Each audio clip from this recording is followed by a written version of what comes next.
నిన్నెవ్వరు serious గా తీసుకోకపోతే, నీ మాటలకు ఎవరు వాల్యూ ఇవ్వకపోతే, అందరు నిన్ను ఇగ్నోర్ చేస్తుంటే దాని అర్థం నువ్వు వర్త్లెస్ అని కాదు. దాని యాక్చువల్ మీనింగ్ ఏంటంటే ఈ వాల్యూ అనేది యాక్చువల్ గా ఎలా వర్క్ చేస్తుందని నీకెవ్వరు నేర్పించలేదు అని అర్థం. ఈ రోజు మనం నీ రియాలిటీని తెలుసుకుందాం, దాన్ని రిపేర్ చేద్దాం. The first reality check. జనాలు మిమ్మల్ని మీ ఇంటెన్షన్స్ ని బట్టి రెస్పెక్ట్ చెయ్యరు, వాళ్ళు మిమ్మల్ని మీ ప్యాటర్న్స్ ని బట్టి రెస్పెక్ట్ చేస్తారు. ఇంకా గుడ్ న్యూస్ ఏంటంటే ఈ ప్యాటర్న్స్ ని మనం రిపేర్ చేయొచ్చు. How the brain decides your value. Neuro science ప్రకారంగా ఈ పర్సన్ నెక్స్ట్ ఏం చేస్తాడని హ్యూమన్ బ్రెయిన్ కాన్స్టెంట్ గా ప్రిడిక్ట్ చేస్తూనే ఉంటుంది. నువ్వు ఎప్పుడు అడ్జస్ట్ అవుతూ ఉంటావు, నువ్వు ఎప్పుడు అవైలబుల్ గానే ఉంటావు, నువ్వు ఎప్పుడు అన్నిటికీ అగ్రీ చేస్తూనే ఉంటావు. ఒకవేళ నీ ప్యాటర్న్ సేమ్ ఇలానే ఉంటే ఈ పర్సన్ సేఫ్ కానీ ఇంపార్టెంట్ కాదని ముందు వాళ్ళ బ్రెయిన్ ఆటోమేటిక్ గా నీ గురించి కన్క్లూడ్ చేసేస్తుంది. ఇది క్రూయల్టీ కాదు, ఎఫిషియన్సీ. బ్రెయిన్ ఎఫర్ట్ కి కాదు, ఇంపాక్ట్ కి అటెన్షన్ ఇస్తుంది.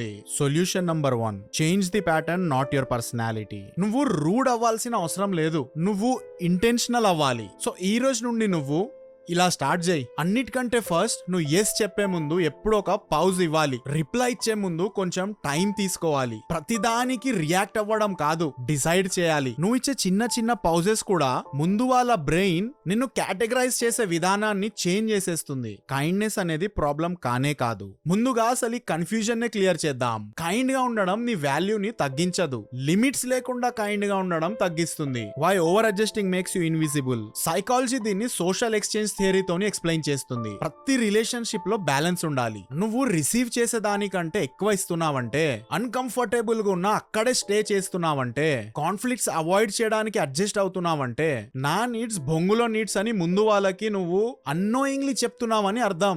జనాలు నిన్ను ఇంటెన్షనల్లీ డిస్రెస్పెక్ట్ చెయ్యరు, నీకు నువ్వే నీ గురించి నువ్వు నార్మలైజ్ చేసుకున్న దానికి రియాక్ట్ అవుతారు. Solution number 2, set small non dramatic boundaries. Boundaries set చేయాలంటే ఫైట్స్ అవసరం లేదు. ఎగ్జాంపుల్, ఇప్పుడు నేను అవైలబుల్ లేను, నాకు ఇది కంఫర్టబుల్ కాదు, నేను నీకు తర్వాత రిప్లై ఇస్తా. ఇలాంటివి చిన్న చిన్నవి ఓపెన్ గా క్లియర్ గా కామ్ గా చెప్పు. ఇంకా నో చెప్పినందుకు ఎక్స్ప్లెనేషన్ అయితే అస్సలు ఇవ్వకు. ఇలా కన్సిస్టెంట్ గా చేస్తే నీకు రెస్పెక్ట్ అనేది ఆటోమేటిక్ గా క్రియేట్ అవుతుంది. Attention is biological. జనాలు నిన్ను అటెన్షన్ ఇవ్వడం ఆపేస్తే అది పర్సనల్ కాదు, neurological. Dopamine and availability. Brain value ఇచ్చేవి ఏంటో తెలుసా? లిమిటెడ్ గా ఉండేవి, ఇంటెన్షనల్ గా ఉండేవి, ఇంకా గ్యారంటీ లేనివి. ఇలాంటివి ముందు వాళ్ళలో డోపమిన్ ని రిలీజ్ చేస్తాయి. నువ్వు ఎప్పుడు అవైలబుల్ ఉంటావని, మెసేజ్ చేయగానే రిప్లై ఇస్తావని, లేదా పిలవంగానే వచ్చేస్తావని జనాలకి తెలిస్తే వాళ్ళ బ్రెయిన్ రిలాక్స్ అయిపోతుంది.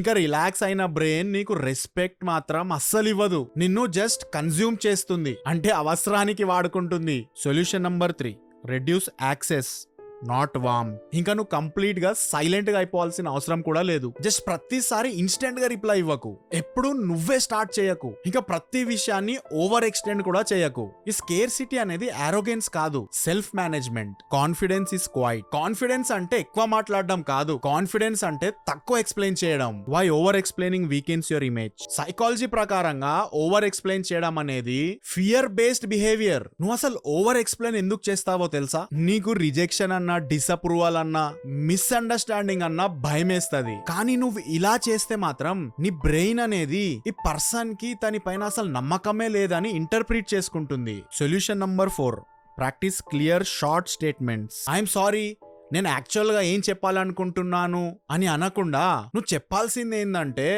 ఇది నా డెసిజన్ అని నువ్వు డైరెక్ట్ గా చెప్పాలి. ఇంకా I hope you don't mind అని చెప్పకుండా నేనది చెయ్యను అని డైరెక్ట్ గా స్టేట్మెంట్ ఇచ్చి సైలెంట్ గా ఉండాలి. ఆ సైలెన్సే పవర్, దానికి స్పేస్ ఇవ్వకు. This behaviour was learned. ఇప్పటి వరకు నేను నీకు చెప్పినవన్నీ మేబీ నీకు ఇప్పటి వరకు ఎవరు చెప్పలేదేమో, అందుకే నీకు కొంచెం హార్డ్ గా అనిపిస్తుండొచ్చు. బట్ ఇప్పటి వరకు నేను చెప్పినవన్నీ నువ్వు గుర్తు పెట్టుకొని అలానే నీ లైఫ్ లో అప్లై చేస్తే నువ్వు కోల్పోయిన నీ రెస్పెక్ట్ నీకు మళ్ళీ దక్కుతుంది. ఇంకెవరైనా నిన్ను చీప్ చేసి మాట్లాడే ముందు ఒక్కసారి ఆలోచిస్తాడు. How childhood conditioning affects respect. చాలా మంది సర్వైవ్ అవ్వాలంటే అడ్జస్ట్ అవ్వాలి, ఎవరినైనా ఏమన్నా అంటే హర్ట్ అవుతారేమో అనే మైండ్ సెట్ తోని పెరుగుతారు. ఒకప్పుడు ఈ హ్యాబిట్స్ నిన్ను ప్రొటెక్ట్ చేశాయి, కానీ అడల్ట్హుడ్ లో నీకు రివార్డ్ ఇప్పించే హ్యాబిట్స్ వేరు. జనాలు నీ ఇంటెన్షన్స్ ని చూడరు, నీ లిమిట్స్ ని చూస్తారు. Solution 5, tolerate discomfort, not disrespect. నువ్వు బౌండరీ సెట్ చేయడం స్టార్ట్ చేసిన వెంటనే గిల్ట్, యాంగ్జైటీ, ఇంకా జనాలని కోల్పోతానేమో అనే భయం నీలో స్టార్ట్ అవుతుంది. కానీ గుర్తుపెట్టుకో, ఈ discomfort temporary, self respect lose అవ్వడం పర్మనెంట్. ఏం చేయాలో ఆలోచించి వైజ్ గా చూస్ చేసుకో. Philosophy, dignity, self authority. Stoic philosophy ప్రకారంగా నువ్వు టాలరేట్ చేసే ప్రతి విషయాలు, నువ్వు ఎంగేజ్ అయ్యే ప్రతి విషయాలు, ఇంకా నువ్వు వదిలేసి వెళ్ళిపోయే విషయాలు అన్నీ నీ చేతుల్లో, నీ కంట్రోల్లోనే ఉంటాయి. వాక్ అవే అవ్వడం అనేది ఈగో కాదు, నీ పైన నీకుండే క్లారిటీ.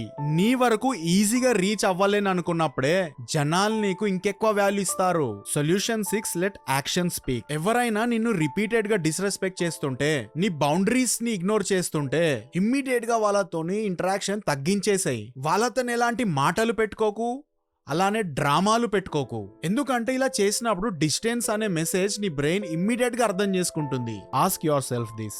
ఇప్పుడు ఆనెస్ట్ గా నిన్ను నువ్వు ఒక క్వశ్చన్ అడుగు. ఎవరైనా నాతోని బ్యాడ్ గా బిహేవ్ చేసినప్పుడు నా మైండ్ లో అసలు ఏం జరుగుతుంది? ఒకవేళ నీ ఆన్సర్ నథింగ్ అయితే మాత్రం అది కైండ్నెస్ కాదు, అది self neglect. Question the reality. గుర్తు పెట్టుకో, నువ్వెప్పుడు చీప్ కాదు, నువ్వు జస్ట్ ఓవర్ అవైలబుల్ గా ఉన్నావు. నువ్వు థింగ్స్ ని ఓవర్ ఎక్స్ప్లెయిన్ చేసావు.